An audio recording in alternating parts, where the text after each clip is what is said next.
Shalom, shalom, dear friends. Gather close children with bright eyes, grown-ups with warm hearts, and anyone in between who could use a good story right now. You know how I am. If there's a tale packed with kindness, mystery, and a sprinkle of holy sparkle, well, I simply must share it.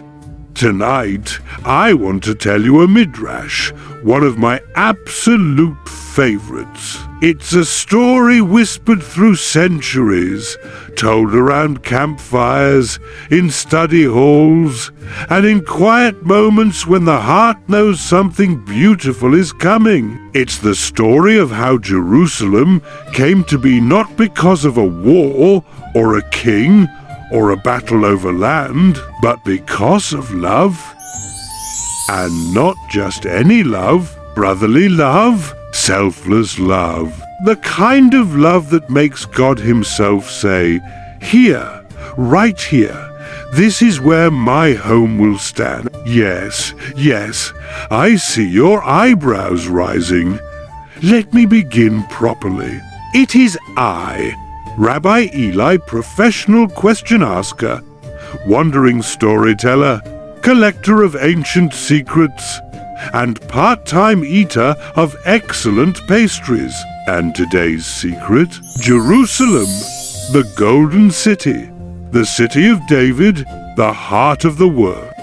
Once upon a time, it was nothing more than a quiet valley between two hills, where two brothers lived in peace. That valley, my dears, that simple patch of farmland, would one day become Yerushalayim, the city of love. But only because of what happened there. Are you ready? Good. Lean in. The story begins. A long, long time ago, so long that no historian could mark the year, and no archaeologist could dig up the clue, two brothers lived on opposite sides of a valley. One brother was married. His home was full of noise, the good kind. Little feet running, dishes clattering, a baby crying, because babies like to cry even when nothing is wrong. His wife was kind, his children joyful, and his home always smelled like warm bread. The other brother lived alone. Not because he didn't want company, only because he hadn't found the right person yet. His small house was quiet, peaceful, and filled with books, tools, and the simple joy of a man who works hard and asks little of the world. Between their two houses lay a shared field. It stretched like golden cloth between them, filled with wheat that swayed gently in the wind. Every year the brothers harvested the wheat together and split it evenly. Half for the married brother, half for the unmarried one. As simple and fair as could be. Or so it seemed, because each brother carried a secret in his heart, a secret that would change the fate of the world. One night, after the harvest, the married brother lay in bed. The stars glittered through the small window. His children snored like tiny lions. His wife slept peacefully beside him, and suddenly he felt a tug on his heart. He whispered out loud very quietly, so he wouldn't wake anybody.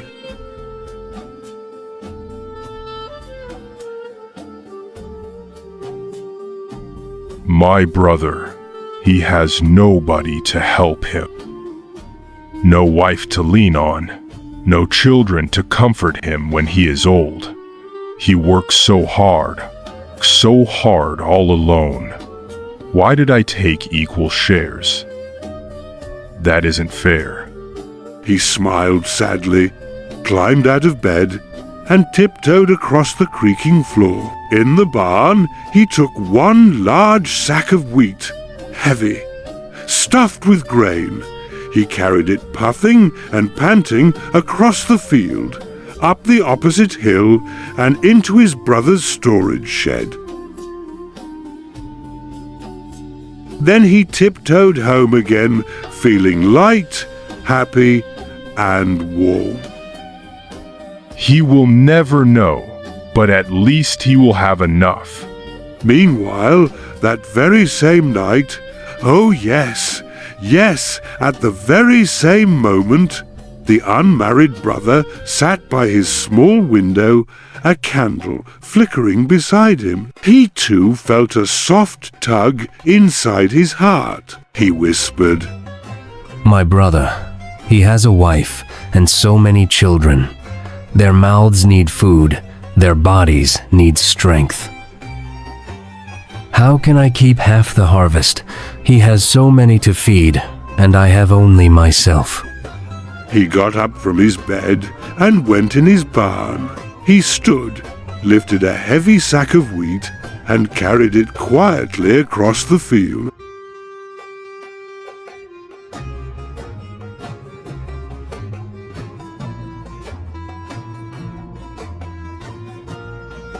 He placed it inside his brother's barn, wiped the sweat from his brow, and whispered, "He will never know, but at least his family will have enough."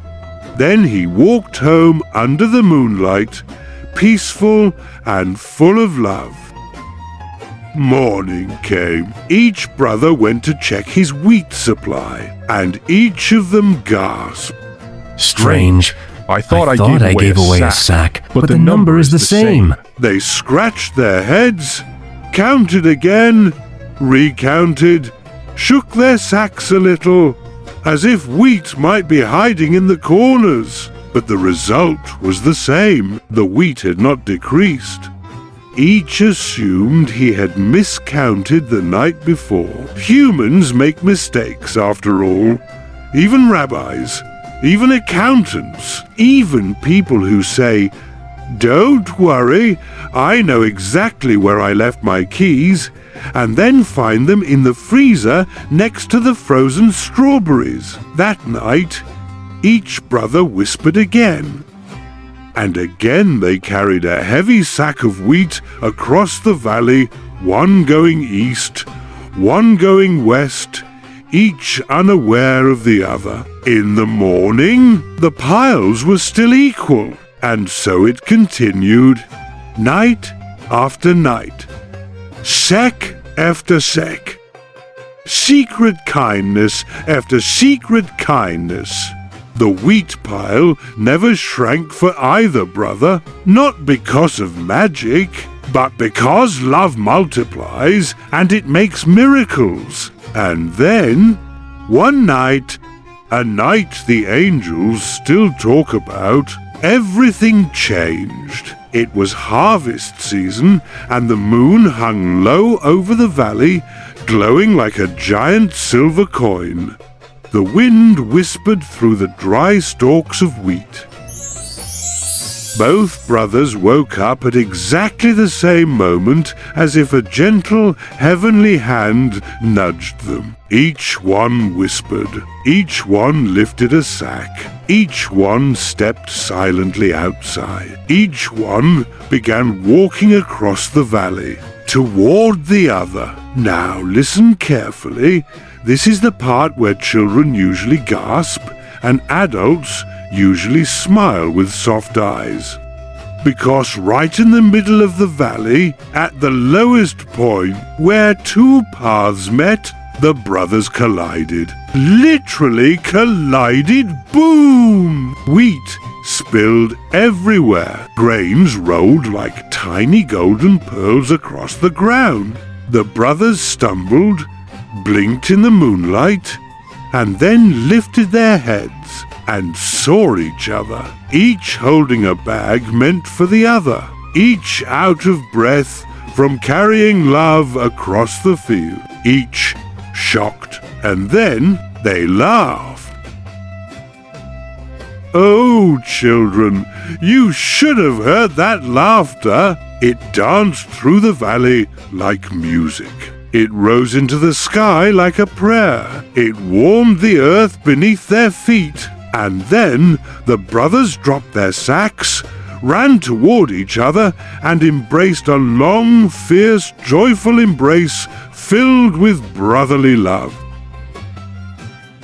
They cried, they laughed again, they whispered apologies and blessings and gratitude. And the moon, some say, shone brighter in that moment than it had in centuries. Now listen carefully, because the Midrash tells something incredible. At that exact moment, when the brothers hugged in the middle of the valley, a voice rang out from heaven. Not a thunderous voice, not a frightening one. A voice warm like sunlight, gentle like a parent, praising a child, loving like a whisper from the one who created love itself. This place where two brothers showed kindness in secret.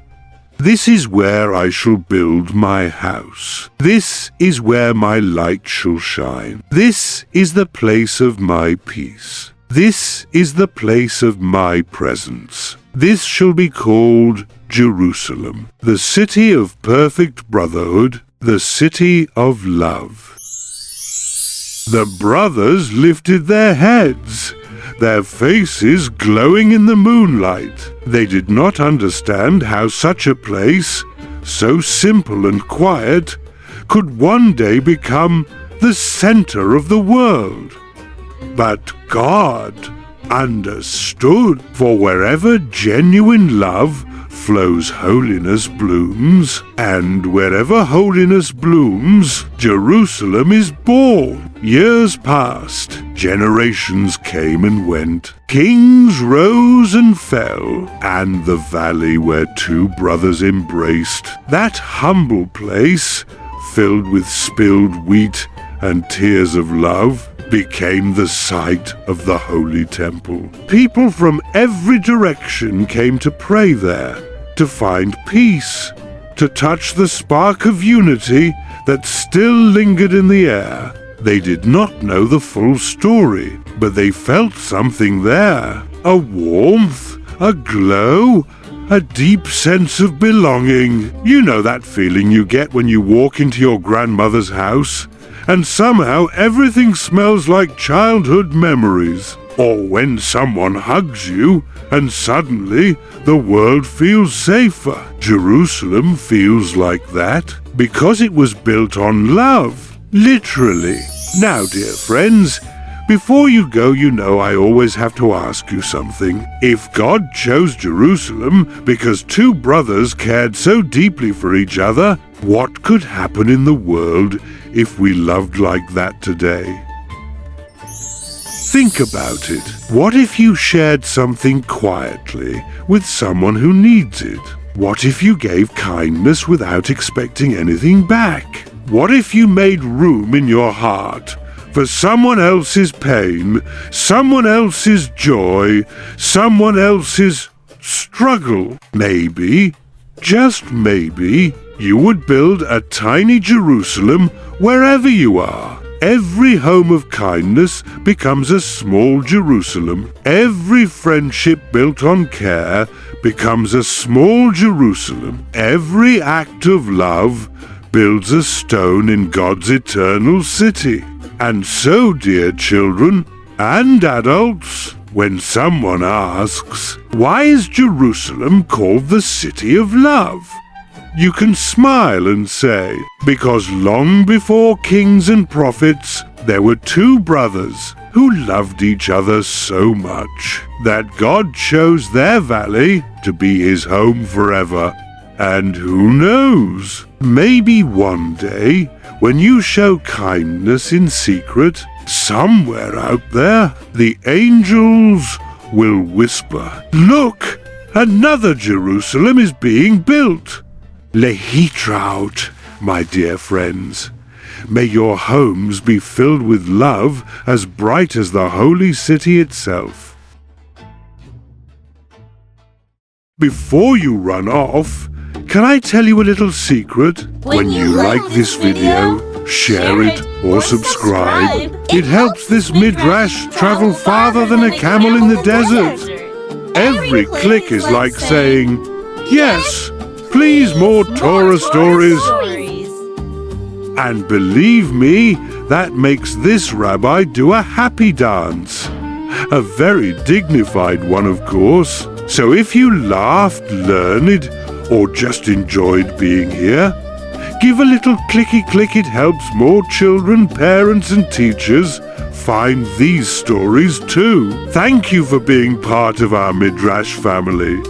Now go spread some light and maybe a smile. Shalom!